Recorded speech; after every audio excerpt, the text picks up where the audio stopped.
Many of you know me as a discus breeder, discus keeper, and that's kind of my passion, and that's what this channel is about. Many of you might not know that I actually keep other species of fish.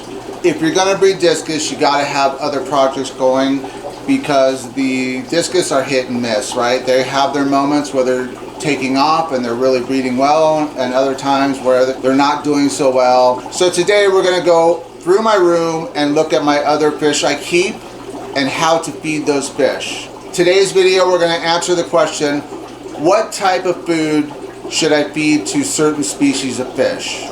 And how do I prevent overfeeding in my aquariums? And finally, what is the best way to store fish food and keep it fresh? You guys know about the discus. We have these fish here, and these are the breeders. They're kind of settling in. They're still a little stressed out, especially because I'm sitting right in front of the tank. My discus, basically what I feed is the bell with the optimal growth or the protein plus. There's plenty of videos on those. Today we're going to go over the other tanks. First tank we're going to talk about is the guppy project I have. Now, why would I keep guppies? Well, for one, you can have pretty great success and with very little effort. What you feed them is important. Not only do I have the breeding of guppies in this tank, but I also have the stir-by grow out. My F1 stir-bys grow out in this tank.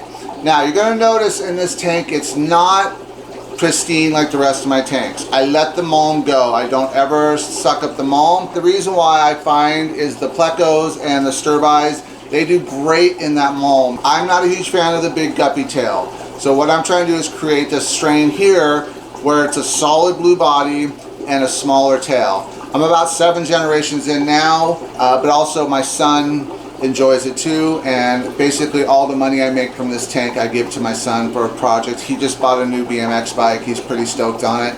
So that's something that I did as a kid. So the next tank is my Synodontis petricola, my favorite catfish in the world. I've had it since I was 20 years old.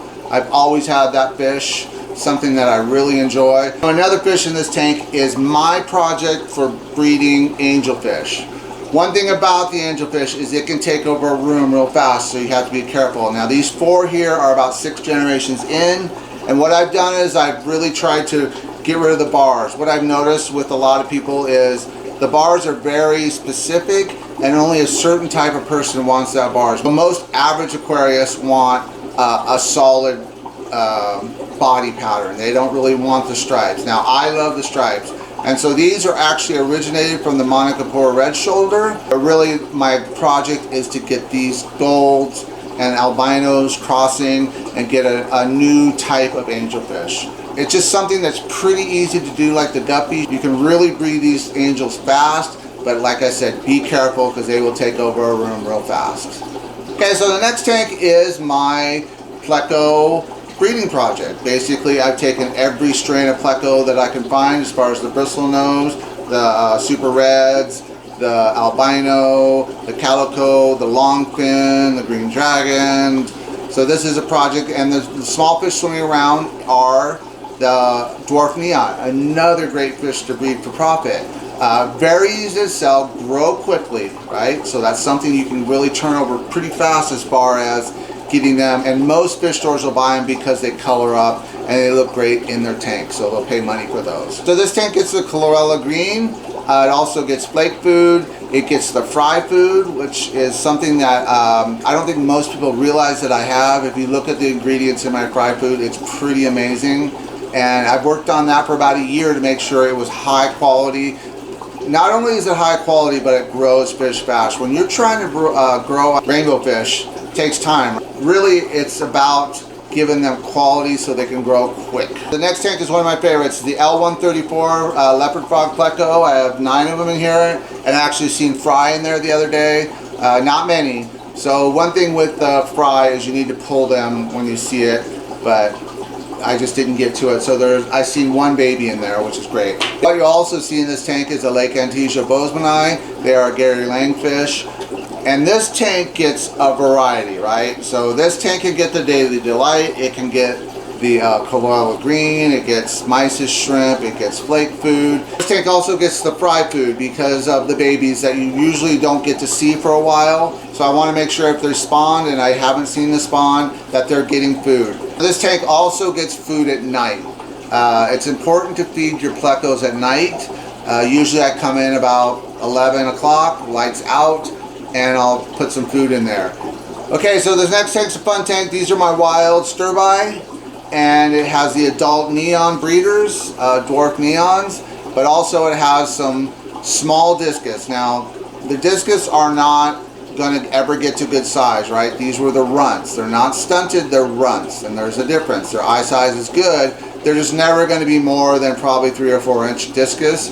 And so I just put them in here so they can live out their lives and be happy. They're great for breaking up the monotony of the tank. They kind of do their thing. They're not going to be breeders. They're not going to be like that. Even though they came from good genes, they are the runts of the group, and they're basically got great shape. They're just never going to get big. Now this tank gets a variety. It gets almost everything because it has the neons, it has the stir-by, it has the discus. Everything goes in there as far as the Daily Delight, the bell system, the Chlorella green goes in there.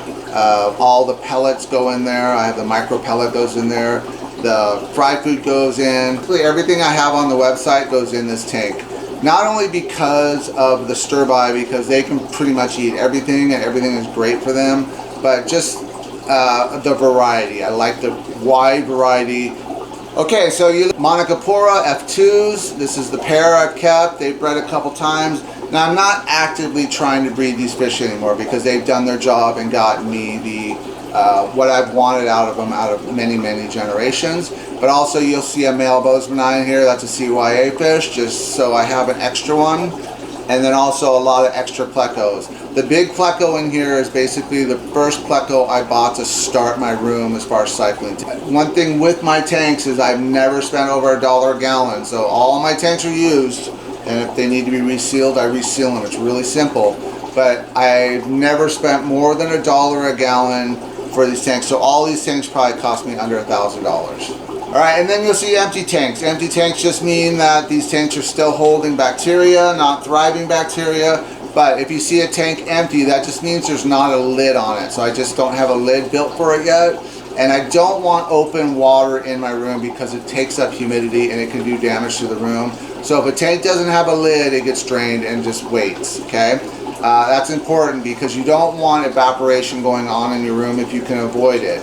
Now I do have a dehumidifier in here and that works to get rid of water. So there's always moisture in the room, but I'm trying to always keep it about 50% and under. Okay, how do I prevent overfeeding in a fish tank?